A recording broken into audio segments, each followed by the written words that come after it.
తెలంగాణలో భూమి లేని రైతు కూలీలకి ఇందిరమ్మ ఆత్మీయ భరోసా పథకం కింద ఏటా 12,000 రూపాయలు చెల్లించాలని రాష్ట్ర ప్రభుత్వం నిర్ణయించింది. అయితే సుమారుగా 10 లక్షల మంది అర్హులు ఉంటారని అంచనా వేస్తున్నారు. ఉపాధి హామీ పథకం ద్వారా అర్హుల గుర్తింపు ఉండబోతోంది.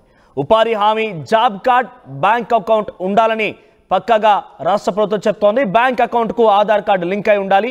ఇక 2023-24 ఆర్థిక సంవత్సరంలో కనీసం 20 రోజులు ఉపాధి హామీ పథకంలో పనిచేసి ఉండాలి. ధరణి పోర్టల్తో పాటుగా తమ పేరుపై భూమి లేని వారి అంటే కనీసం 1 సెంట్ భూమి కూడా ఉండకూడదు. ఉపాధి హామీ పథకంలో 20 రోజులు పనిచేసి ఉండాలి. ఎక్కడ కూడా వారికి భూమికి సంబంధించిన ఆవరణాలు కానివ్వండి, లేకుంటే సొంత వాహనం, ఇలాంటి అన్ని చాలా కండిషన్స్ అయితే ఉన్నాయి.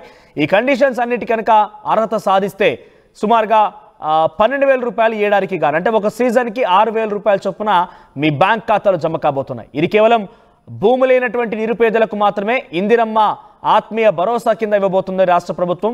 100 రోజుల పనిగా చెప్పేటువంటి ఆ జాబ్ కార్డు ఉండాల్సింది తప్పనిసరిగా బ్యాంక్ అకౌంట్ ఉండాలి, ఆధార్ కార్డు లింక్ అయి ఉండాలి.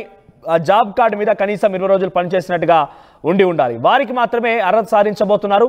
ఇక గ్రామ పంచాయతీ తీర్మానాల్లో అభ్యంతరాలు ఉండకూడదు. అంటే గ్రామ పంచాయతీలో మీ అర్హతకు సంబంధించినటువంటి ఆ లిస్ట్ని అనౌన్స్ చేయబోతున్నారు. అక్కడ గ్రామ సభల్లో వెల్లడించబోతున్నారు.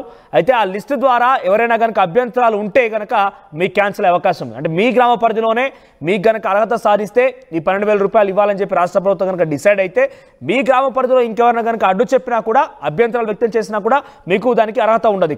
ఇక నెల 21 నుంచి 24 మధ్య లబ్ధిదారుల జాబితాని రాష్ట్ర ప్రభుత్వం గ్రామ పంచాయతీ కార్యాలయాల్లో గ్రామ సభలు పెట్టి వెల్లడించబోతోంది. ఇప్పటివరకు సుమారుగా 4,99,495 మంది అర్హులుగా గుర్తించినట్టుగా రాష్ట్ర ప్రభుత్వం వెల్లడిస్తోంది. మరిన్ని అప్డేట్స్ మధు అందిస్తారు. మధు, ఇందిరమ్మ ఆత్మీయ భరోసా పథకం అసలు భూమి లేనటువంటి నిరుపేదలకి మొదటిసారిగా ఒక రాష్ట్ర ప్రభుత్వం వాళ్ళకి సంబంధించి కొంత ఆర్థిక సాయం చేసి ఆలోచన చేస్తోంది. ఇందులో భాగంగా ఏడాదికి 12,000 రూపాయలు ఇవ్వబోతోంది. కండిషన్స్ ఎలా ఉండబోతున్నాయి, ఎలా గుర్తిస్తారు, ముఖ్యంగా దీనికి సంబంధించి అర్హతలు ఏంటి? ఎగ్జాక్ట్లీ కొన్ని నియమ నిబంధనలు ప్రభుత్వం ఏర్పరిచింది, కొన్ని మార్గదర్శకాలు జారీ చేసింది. భూమి లేనటువంటి ఏదైతే రైతు కుటుంబాలు ఉన్నాయో ఆ కూలీల కుటుంబాలకు సంబంధించినటువంటి సంవత్సరానికి 12,000, అంటే 2 విడతలుగా ఇవ్వాలని, ఒక విడత 6,000, మరొక విడత 6,000 డీబీటీ పద్ధతిలో, డైరెక్ట్ బ్యాంక్ ట్రాన్స్ఫర్ పద్ధతిలో, ఎక్కడ అవినీతికి ఆస్కారం లేకుండా డైరెక్ట్ బెనిఫిషియరీ వారి అకౌంట్ లోకి ట్రాన్స్ఫర్ చేయడానికి ప్రభుత్వం సిద్ధమవుతా ఉంది.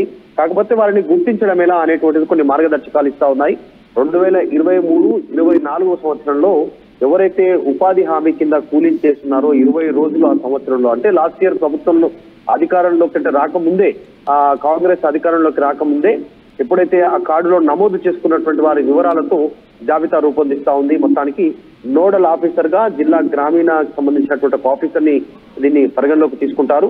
కలెక్టర్ సంబంధించినటువంటి పర్యవేక్షణలో ఈ నెల 26 నుంచి ప్రతిష్టాత్మకంగా ప్రభుత్వం అమలు చేయనున్నటువంటి ఇందిరమ్మ ఆత్మీయ భరోసా పథకం అమలు కానుంది. ఇప్పటికే పలు సందర్భాల్లో ముఖ్యమంత్రి చెప్పారు, కొత్త సంవత్సరం రాజ్యాంగం ఏర్పడి 75 సంవత్సరాలు పూర్తయినటువంటి నేపథ్యంలో జనవరి 26 నుంచి స్కీమ్ ను అమలు చేయబోతా ఉన్నాం అనేటువంటి స్టేట్మెంట్ చేశారు. దానికి సంబంధించినటువంటి భూమి లేని కూలీల కుటుంబాలకు మాత్రమే వర్తిస్తుందంటూ స్టేట్మెంట్ చేశారు. ఎన్నికల సమయంలో హామీ ఇచ్చాము, అది నిలబెట్టుకోబోతున్నాం అంటున్నారు.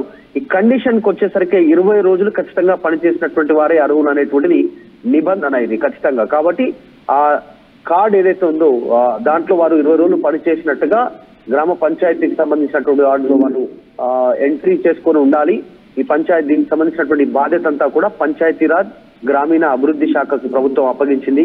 ఎవరైతే సాగు భూమి లేదో, కనీసం సాగు భూమి లేకుండా కూడా, 1 ఎకరా భూమి కూడా లేకుండా వ్యవసాయ కూలీలుగా పనిచేస్తున్నటువంటి వారు మాత్రమే ఈ పథకానికి అర్హులు. ఉపాధి హామీ పథకం కింద ఏదైతే జాబ్ కార్డు ఉంటుందో 20 రోజులు పనిచేసినటువంటి వాళ్ళు మాత్రమే అర్హులు. కాబట్టి దీనికి ఈ రకంగా నియమ నిబంధనలు విధించడం జరిగింది. అయితే దీని డిపార్ట్మెంట్ లో నోడల్ డిపార్ట్మెంట్ గా వ్యవహరిస్తా ఉంది. డిపార్ట్మెంట్ కి గ్రామీణాభివృద్ధి శాఖ, మొత్తానికి రాష్ట్ర స్థాయిలో ఏమో పంచాయతీరాజ్ కమిషనర్ ఇన్ఛార్జ్ గా ఉంటారు. గ్రామ స్థాయిలో మాత్రం నోడల్ ఆఫీసర్ గా ఉపాధి లభించింది. అంటే క్షేత్రస్థాయిలో చాలా మంది కూడా ఈ జాబ్ కార్డ్స్ ఉన్నాయి. సో వారందరికీ అర్హత సాధిస్తారా, లేదంటే కేవలం అందులో కొంతమంది మాత్రమే అర్హత సాధిస్తారా? ఒక కుటుంబంలో కనుక 4 పిల్లలు ఉంటే వారందరూ కూడా జాబ్ కార్డులో అర్హత సాధించే అవకాశం ఉంటుంది. సో అందరి పేరు మీద ఈ డబ్బులు జమ కాబోతున్నాయా, కుటుంబానికి ఒక్కరనే విధంగా ఉంటుందా, ఎలా ఉంటుంది? అంటే రైతు భరోసా విషయానికి వస్తే కుటుంబంలో ఎంతమంది ఉంటే అంతమందికి రైతు భరోసా జమ అవుతుంది కాబట్టి ఆ రకంగానే ఉంటుందా ఈ పథకం కూడా? లేదు ఇది కుటుంబం అంటే ఒక యూనిట్, కుటుంబాన్ని ఒక యూనిట్ గా తీసుకుంటూ వారిని అర్హులుగా గుర్తించే ప్రయత్నం చేస్తా ఉంది పంచాయతీరాజ్ శాఖ. ఇప్పటికే డీటెయిల్స్ తీసుకోవడం జరిగింది పంచాయతీరాజ్ శాఖ.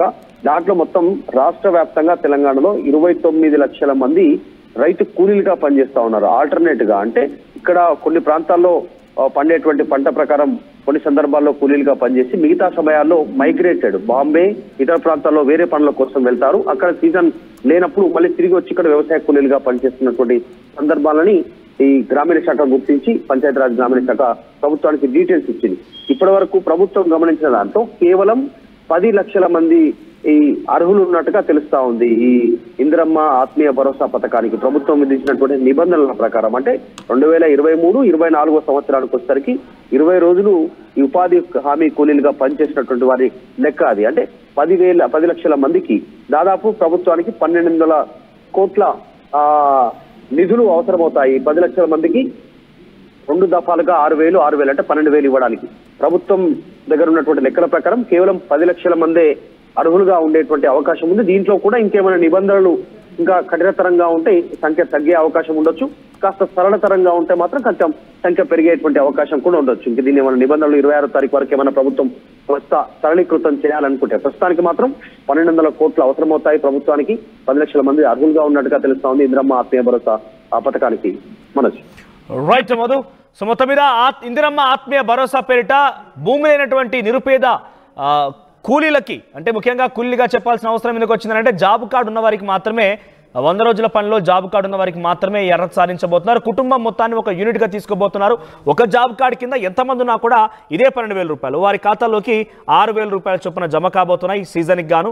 అయితే ఈ పథకాన్ని 21-24 తేదీల్లో ఒక ఫీల్డ్ సర్వే ఏర్పాటు చేసి దానిలో అర్హత సాధించిన వారి లిస్ట్ అనౌన్స్ చేస్తారు. అక్కడ గ్రామీణ ప్రాంతాల్లో గ్రామ పంచాయతీ కార్యాలయం వద్ద గ్రామ సభలు ఏర్పాటు చేసి ఈ లిస్ట్ అనౌన్స్ చేస్తారు.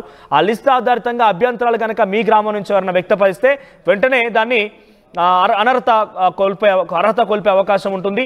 అర్హులు కావాలంటే తప్పనిసరిగా జాబ్ కార్డు ఉండాల్సిందే, Aadhaar card, bank account link ఉండాల్సిందే. అట్ ది సేమ్ టైం కనీసం 2023-24 ఆర్థిక సంవత్సరంలో 20 రోజులు అయినా కూడా మనం కనీసం అక్కడ పనిచేసి ఉండాల్సిందే. ఇవన్నీ అర్హతలుగా ఉంటేనే మీకు ఇందిరమ్మ ఆత్మీయ భరోసా ప్రకారంగా భూమి లేనటువంటి ఆ రైతు కూలీలకి ఈ 12,000 రూపాయలు ఏడాదికి జమ కాబోతున్నాయి. దీనికి సంబంధించి పూర్తి స్థాయిలో 21 నుంచి కూడా అర్హత సాధించేటువంటి లిస్ట్ ని గ్రామ పంచాయతీ కార్యాలయాల్లో ప్రొడ్యూస్ చేయబోతున్నారు. చూద్దాం ఎలా ఉంటుందో. సో ఈ విషయం పైన మీకేమనిపిస్తోంది? నిజంగానే రాష్ట్ర ప్రభుత్వం కండిషన్స్ పెట్టి ఎలా తప్పించుకుందామని ప్రయత్నం చేస్తోందా, లేదంటే నిజంగానే ఈ పథకం ద్వారా మాకు లబ్ధి జరుగుతుంది, ఇలాంటిది మాకు చాలా ముఖ్యమని చెప్తున్నారా?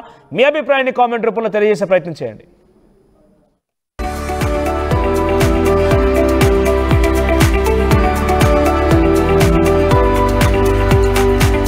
కెన్ యూ బిలీవ్ ఇవన్నీ ఒకప్పుడు అవుట్స్కట్స్ అని, అలాగే ఇప్పుడున్న అవుట్స్కట్స్ రేపు హార్ట్ ఆఫ్ ద సిటీ అవుతాయని? మన మైరాన్ హోమ్స్ సిటీకి 4 పక్కల వేరియస్ ప్రాజెక్ట్స్ ని క్రియేట్ చేస్తోంది. మిస్ అయ్యామన్న ఫీలింగ్ ఇంకెవ్వరికీ ఉండదు. మైరాన్ homes, prince of real estate. మైరాన్ works with vision. Come, let's grow together.